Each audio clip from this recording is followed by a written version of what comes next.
Is it time for the... Oh. I got a glare up here and I can't read it. Plus at my age. My name is Wade and I'm an alcoholic. I want to welcome the newcomers and I want to welcome the people who got their chips. You're very important people in this room tonight. You're starting out on a road that is going to take everything you got. My sobriety date is August 1st, 1978, and for that I'm grateful. Doesn't mean it's been easy. I'm just grateful. It's the hardest thing I ever did is to walk in these doors. My first meeting was at the Moravian Church on Friday night, and I walked around that church 8 or 10 times. See, when I came in, there were just a few rehabs, maybe Schick, Raleigh Hills. I used to see them on TV and say, I ain't that bad. See, I used to sit in a chair at home, and I knew what I was. I knew I was an alcoholic, and I knew this was going to kill me, because it killed my great uncle, it killed my grandfather, and it killed a lot of people in my family. So I was doomed to a life of constant alcoholism. I figured it was in my genes. I used to sit at home in a chair, drinking myself into oblivion and crying, and knowing what this shit was doing to me. Long before I came to the rooms of Alcoholics Anonymous, I wanted to quit drinking.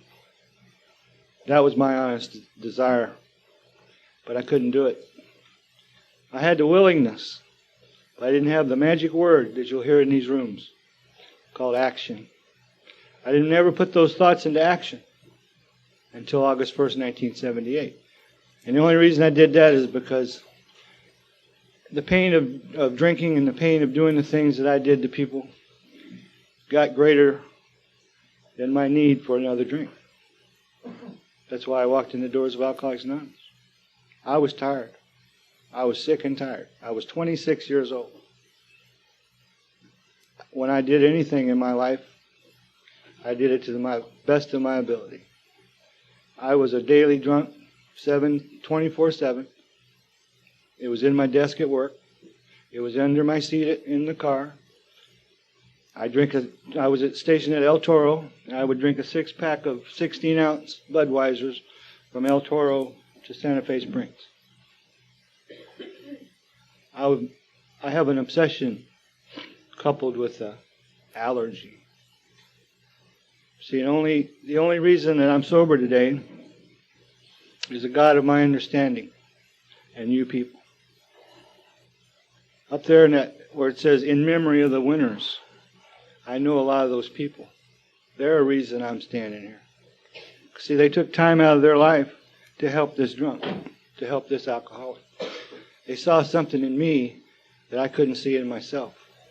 They loved me when I didn't love myself. They were my friend before I knew what that word meant. See, I didn't have friends. I had hostages. I took everything from you and then I left you like a storm in the night. I didn't know what a man was.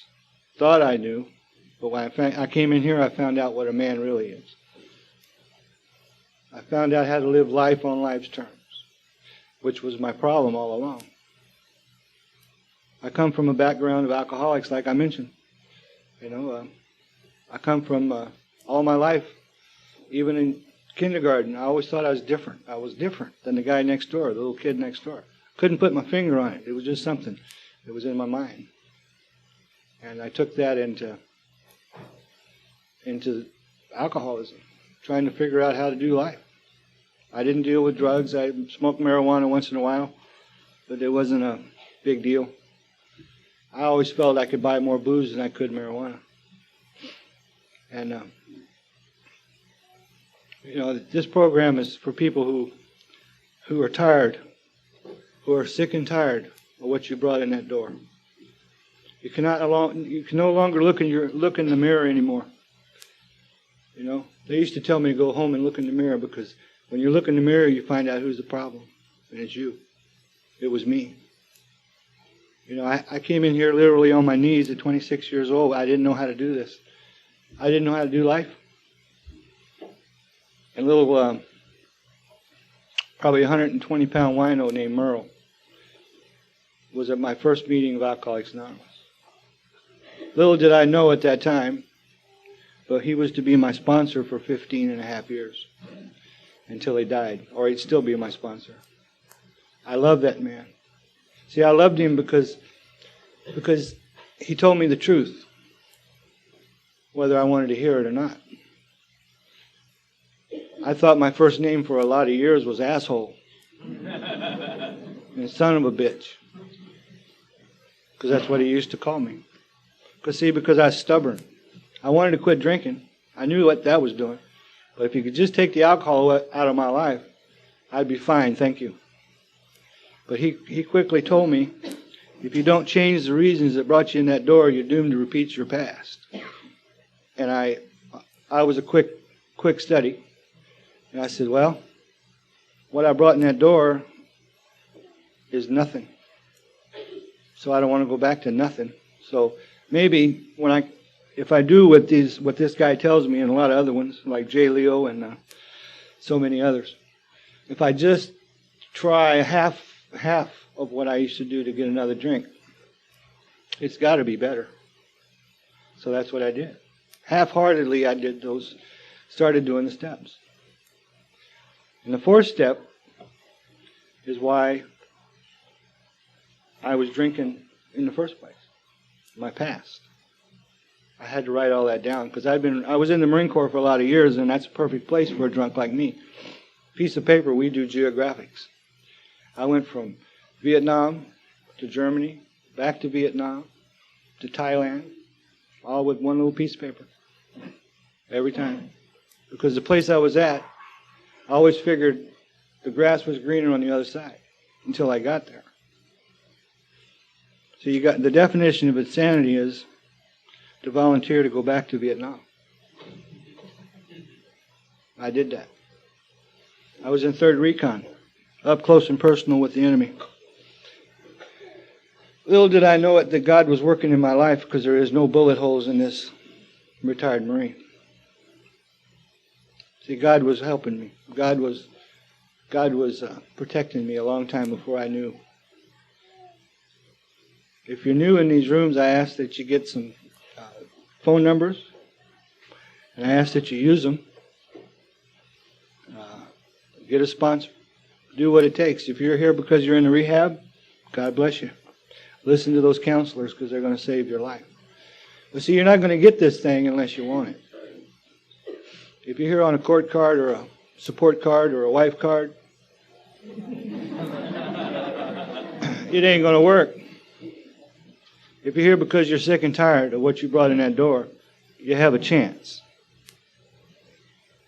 That's all. You have a chance. And the chance is dependent upon your willingness to work this program to the utmost of your ability. Not perfectly, but the utmost of your ability. You have to work it, or it won't work.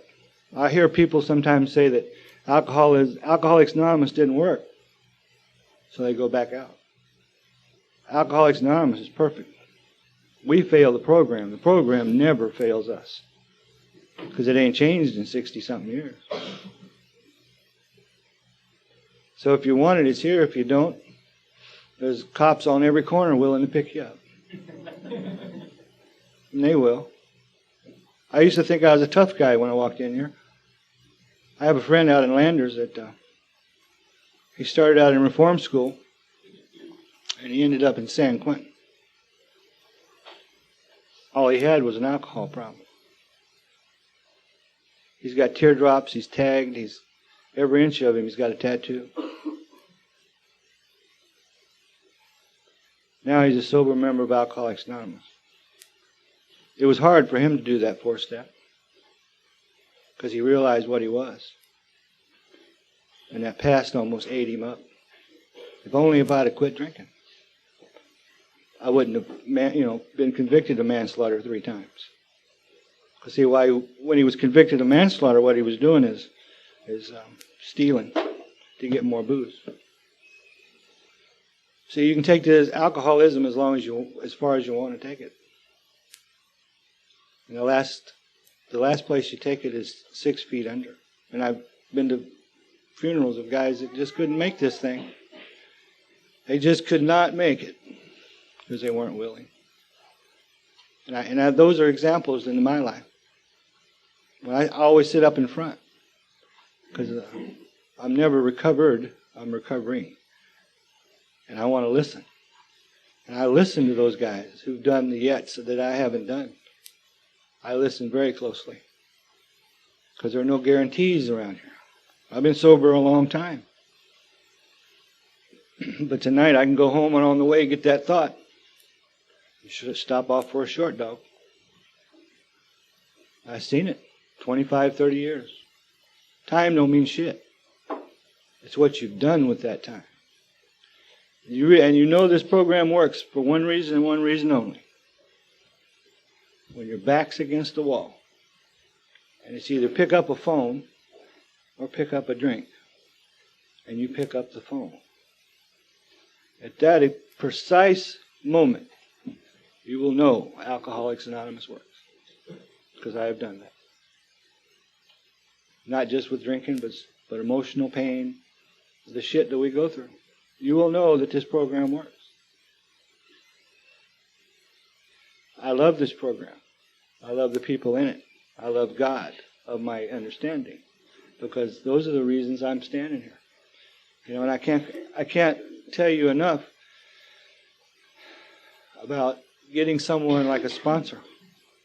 Getting a sponsor. Don't call him a sponsor, a spiritual advisor, whatever you want to call him. But see, what we brought in here, if we could have changed the reasons that we drank, we wouldn't be here on Sunday night. I couldn't stop drinking. So I came in here and I found someone who I wanted to be like. I wanted to be like that little 120-pound wino. Because he had one thing and one thing only. He had sobriety for a long time. I wanted to sparkle in his eye because mine were dead. I wanted that. I was willing to go to any length if he would just show me how to live. I used to cry at a moment's notice because when you stop drinking cold turkey like I did, you sit in these rooms and you shake like a leaf. I couldn't take more than a half a cup of coffee, and I couldn't even light my own cigarettes for a couple of weeks because I was going through the DTs. I was just shaking. You know, but he says, you'll get over it. You'll get over it. And I believed him. Eventually it started going away. You know, this is not an easy thing to do in these rooms. It's hard because you got to go back out the door and live life. And life is the reason you're here. You know, so if you're new or old, keep coming back because this works. Thank you. Oh, you're